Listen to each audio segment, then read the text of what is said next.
So what I wanted you to know tonight is that the 3 E's are very important. Just like I have the 3 C's, I always have the 3 E's. I had the 3 E's a long time ago. Because when I started this journey, I wanted to make sure that I was enlightening everybody. So through the 5 pillars of prosperity, which somebody said to me, we don't know what the 5 pillars of prosperity are because you never taught us. I said, okay, I'll explain it tonight. Through the 5 pillars of prosperity, which is emotional, mental, physical, spiritual, and financial. Now, they're not in any order of importance. They all are very important and they cannot stand on their own. They need each other to lean on, like the fingers of your hand. If one finger is cut, you know the others are weakened. Same thing with the 5 pillars of prosperity. So through the 5 pillars of prosperity and the morning blessings, I enlighten others. And what I do is foster to them intellectually and spiritual knowledge that they can handle their life and live a fulfilled life. So that's what I do. I foster that information into you so that you can live a fulfilled and intellectually fulfilled life. So enlightenment in itself is a gift. The gift of enlightenment is when something is like when they say that they took the cloud from my eye, I can see better now, the rain has stopped and stuff like that. So an enlightenment is something you have to have first.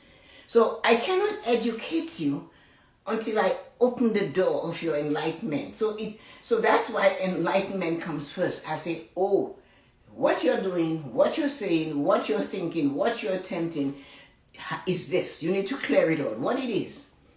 In enlightenment, you don't look for the how. You look for the what. That is enlightenment. What it is, I want to learn. So that's enlightenment.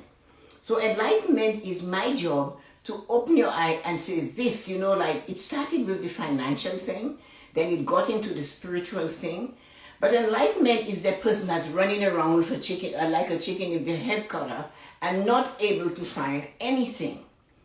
And they're looking and they can't find it. They're looking, they cannot find it. But the finances are a mess. I have no money. I cannot understand what I'm doing. Spiritually, I don't believe anymore. Physically, I'm exhausted. I don't know why. So I come in and I say why. So this is enlightening. I say, okay, fine. Let's look at the finances. Let's look at your physical health. When last you had a checkup? When last you exercised? What are you eating? Let's look at your spiritual health. When last you sat in quietness? So I am pulling away all what is not good. I'm enlightening, opening your eyes and saying, okay, fine. So you haven't really taken time to meditate. You don't take time. You haven't taken time to pray. So why don't we try that? Let's open it. Let's open it and let's see the light. Let the light come through. So that's what enlightenment is. And you first have to enlighten a person before you educate them. You cannot just rush from meeting them and saying, this is what you need to do, that's what you have to do. That is chasing them away. We need to enlighten, just like children. We tell them things, we talk to them about it, and then we educate them. We get them a grounding from birth to 4 or 5, and then we send them to school to be educated. Their mind has been cleared and open. Same thing. When you are in a jam, that is not the time you start educating yourself to fix the jam. You're going to find out, why did this happen to me? What can I do? So you're getting ready to look at it with clear eyes, a different set of eyes. And sometimes you need a guide. Sometimes you need a mentor to say, this is the situation. Sometimes you need somebody to look at it, not a coach yet. A coach comes later. Enlightenment is like talking to somebody that will say, you know what, I experienced it. That's the mentoring part. The coach part comes later. And it's later still. But the mentor will say to you, let us walk this road together. Let us go through it one at a time and see what it is we can fix. That's the mentoring. That is the enlightening you. Oh, okay, I got it. Now you get it. Now you're enlightened. And that's what it is. That's what you have to find. Then the time goes and the person has already figured it out. And then you say, no, this is the what. So that comes with the education is the what. So the what becomes the education. What can you do? I can lose weight if I'm too heavy.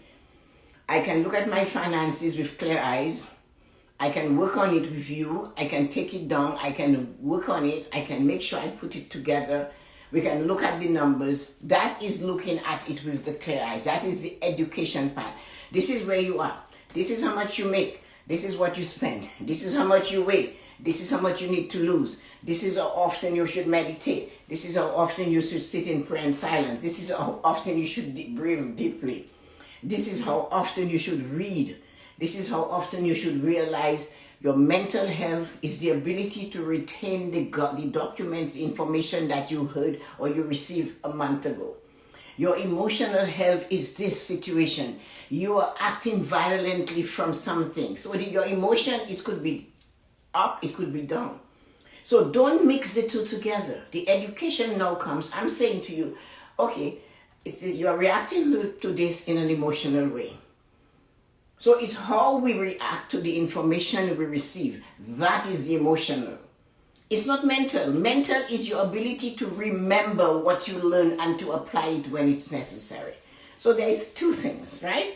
So there is no way that they are together, but we forget that. So the education comes in when I take these 5 pillars and I tell you, I enlighten you, show you which one is broken, which one needs to be upright, which one needs to be pushed in place, and then I educate you about, oh, that one, we need to fix that one.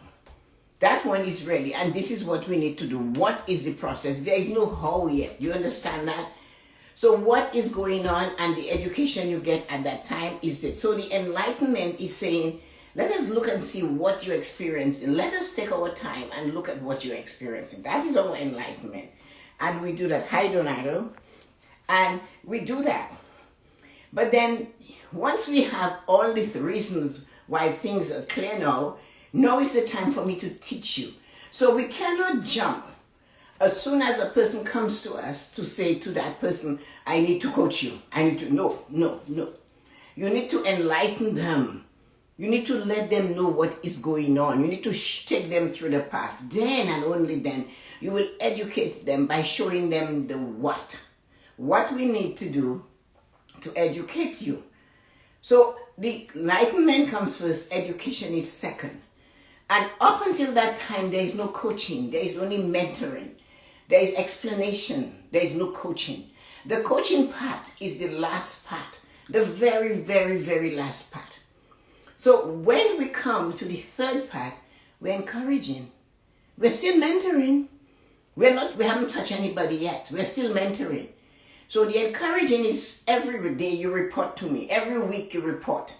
I am still encouraging you. Okay, all right, Tessa-Marie, I needed to save $20, but I only saved $5. And then I will say, that's okay.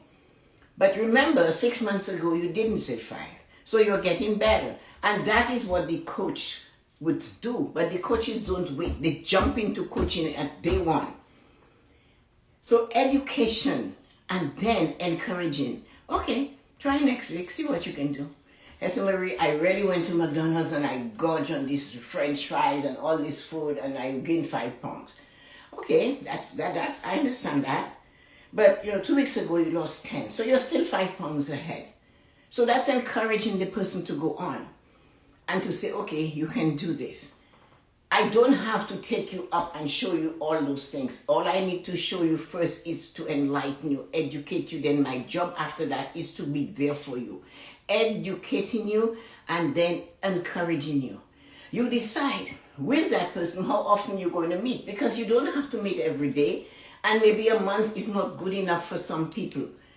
And that is where mentoring is important. So you cannot coach unless you know how to mentor. Because coaching and mentoring is 2 different things. This is the same thing while emotional prosperity and mental prosperity is 2 different things. I want to know what you guys think about that. I want to know, put a message, ask me a question about this. Because you must understand that. You enlighten your friend, you enlighten your whoever you're going to help. You educate them. This is what you need to do. So there is no criticism at all. You don't say why you're not doing that. You don't pound them on their head. You enlighten, educate, and then you come in the encouraging. And the encouraging is the hardest time to stay on encouraging and don't bend towards coaching so much. So this is one of the things you have to do. Hi. So that's one of the things you have to remember. Encouraging is a slow, methodical process. And you cannot show your frustration. You cannot show any of that. You have to hold it back. The minute you start showing your frustration in the mentoring stage of encouraging, you are starting to judge them and they don't know how to deal with that, and you will lose them. You don't want to lose them. And we wonder why people who are coaching people lose their customers, because we are pushing them too fast. And that is why we have to take the time with a customer. It's better to work the customer through the process and leave the person at the end of the journey to turn around and say, this is the person that supported me through this. That is the person that gave me the strength to continue. That's all you need to hear. So you enlighten, you educate, and you encourage. And you're not pounding them on the head with coaching. Encouraging is a long process. But you have to have the door open so that they have confidence in you and the belief that you are not going to judge them, you're not going to criticize them, and you will say to them, you know what, it's okay. You gained 5 pounds, but you lost 20 last month. You saved $20 when you were prepared to save 40, but you know what, last week you hadn't got any money saved. Today you have it. So it's always showing them the light inside of the darkness. That is what mentoring is. And then as a coach, the report is that they will come to you. That is when they come to you. The coaching part, you know what, we have that, but I want to fix this. And they will use the word to you. I will coach you. Can you coach me on this? I'm doing really well, but I don't like how this is. Can you help me with this? Can you coach me on this? And then the relationship is slightly different. Because you see now, you cannot bring them down. Nobody is going to bring them down anymore. You have fixed them.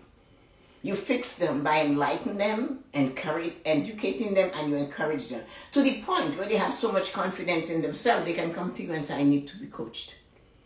I want you to coach me. I want you to run the marathon with me. I want you to explain more about finance with me. I got it. I fixed it. Now I want you to coach me to invest. That is coaching. That is coaching. You have to build enlightenment, education, and encouragement before you coach someone. You will coach them beyond what they needed help with. Coaching is a longer process. But you have to say, okay, I am not a financial expert. I am not a physical person at the gym, but I know somebody who I can connect you with and see if it works. I will sit there with you on that first meeting. I will be there. That's what a coach does. The coach is in your life all the time. The coach doesn't just coach you and say, okay, fine, here's you're done.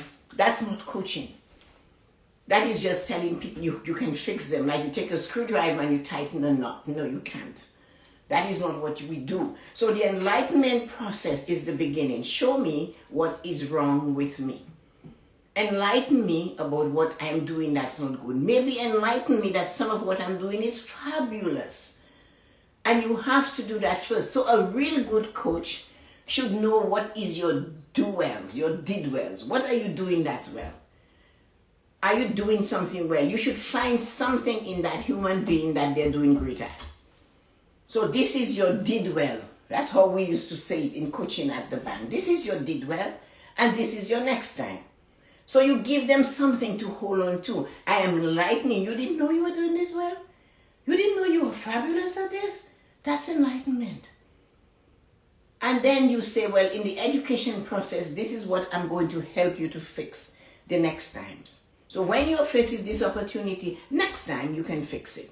Now, my job as your real true coach, dropping the mentor hat, I'm going to encourage you through this journey. And that's the marvelous thing about it. And when you are a real good coach, you don't fix them and turn your back. You're going to say, I cannot do this, and you need to know your limit and stay within it. I cannot do this. As your coach, I am not able to coach you on finance. I'm not able to coach you on this. I have prepared you. I'll give you the confidence you need, but this is the person I'm going to take you to. When people come to me and they say they haven't filed income tax in 10 years, I don't do the income tax for them. I have somebody that does that. I don't get paid. I just call this person and I say, listen, Oscar, I have this person that I am working with financially. Number one, their finances is whatever, but they haven't filed an income tax return in 10 years. Can you help me? He said, sure, send them to me. And I wash my hand off it. The same thing when I want to do an investment, they come and they're ready for proper maybe investment at a higher level than a bank investment. I don't do the investment for them. I find somebody that can do it. So I have to have a team behind me. I don't tell you that. None of the people, hardly everybody knows that. I see a few people who come here who have been like, Kathleen knows I have a team behind me.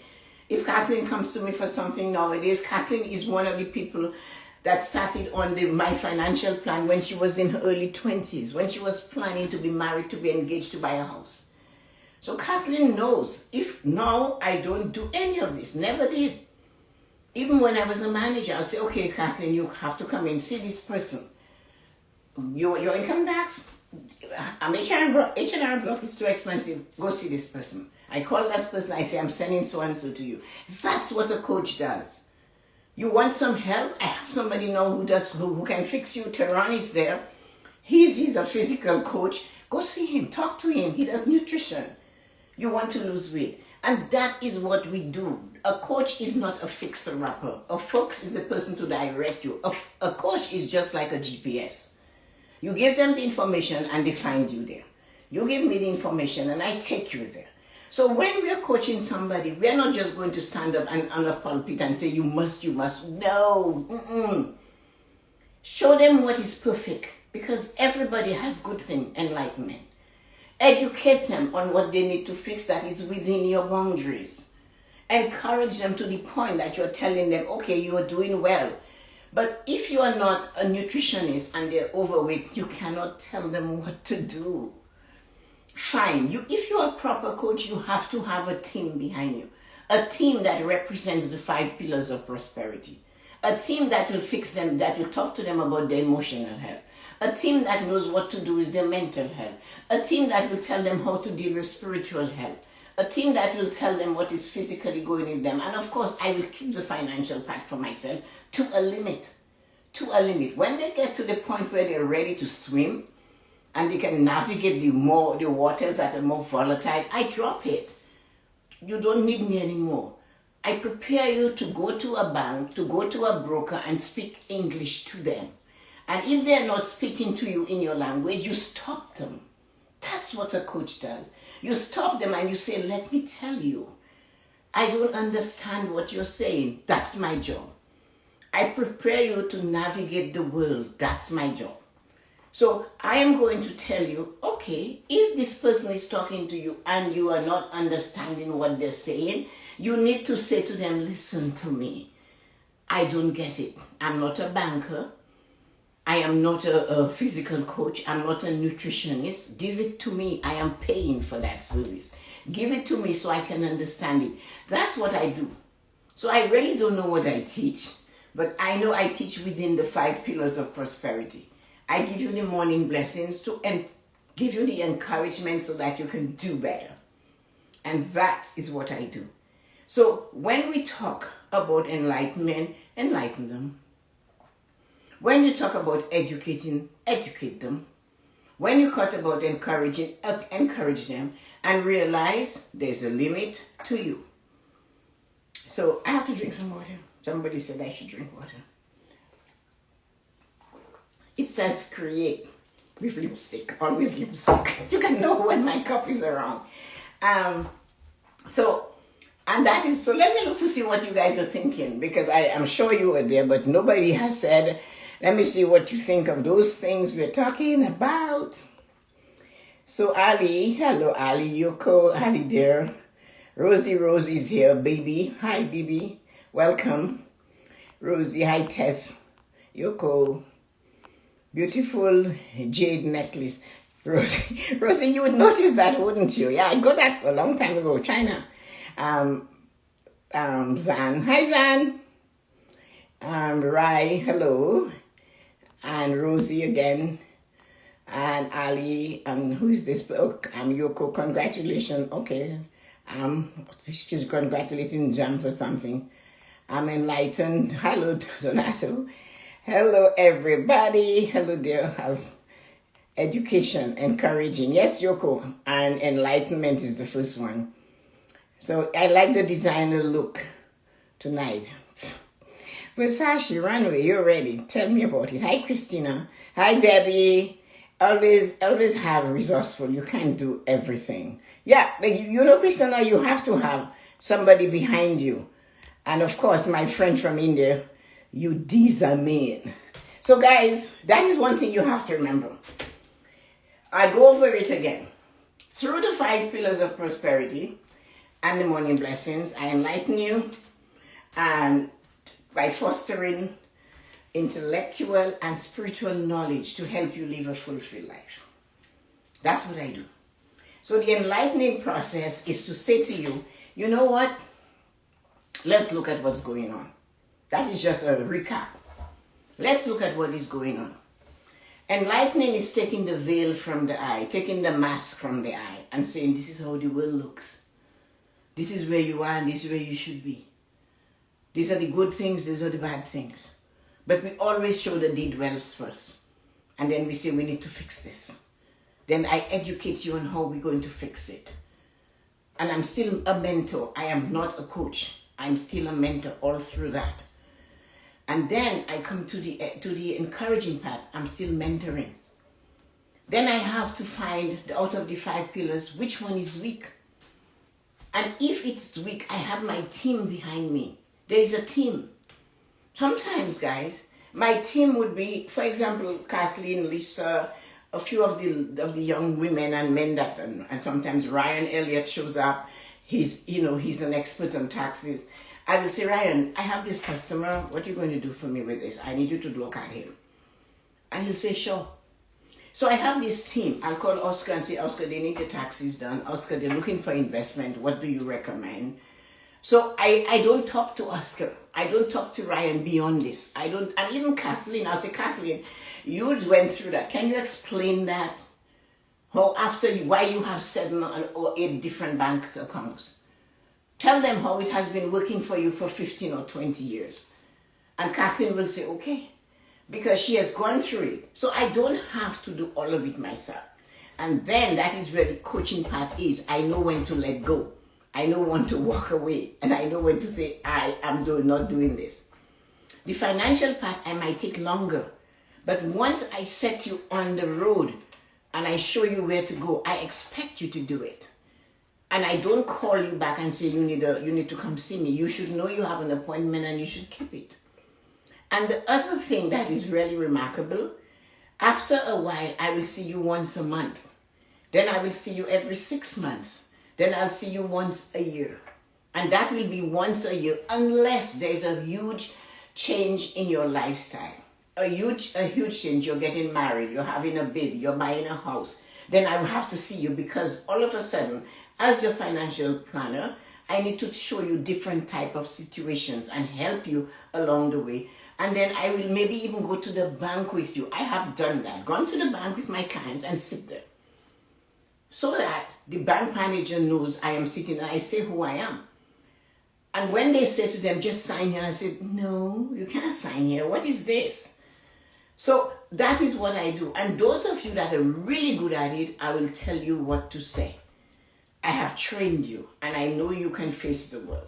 So this is what I do. And so now you understand the enlightenment, the education, and the encouragement that I give you. So when you see those 3 words next to my name, you will know what it means. They tie into the 5 pillars of prosperity and the morning blessing. So thank you for joining. And let me see if you said anything else. I asked you to share. So, it's everybody. I have touched everyone tonight. So have a wonderful evening. And I'll talk to you guys tomorrow morning at the morning blessings, where you will get a spiritual pillar that you can fix. So sending you light and joy on this wonderful evening. And thank you for telling me I have this fancy outfit. You know, I went through the cupboards and I'm finding clothes I didn't know I had. So there you go. So have a wonderful evening and take care of yourself. Talk to you guys later. Bye. Who's saying that? Yoko said enlighten. Yes, that's the first one, Yoko. Enlighten, educate, and encourage. And that is your job. And the specialty, there should be your team behind you. You can count. When you pick up the phone, you know for sure they're going to answer you. That's a team. Talk to you later. Bye, guys.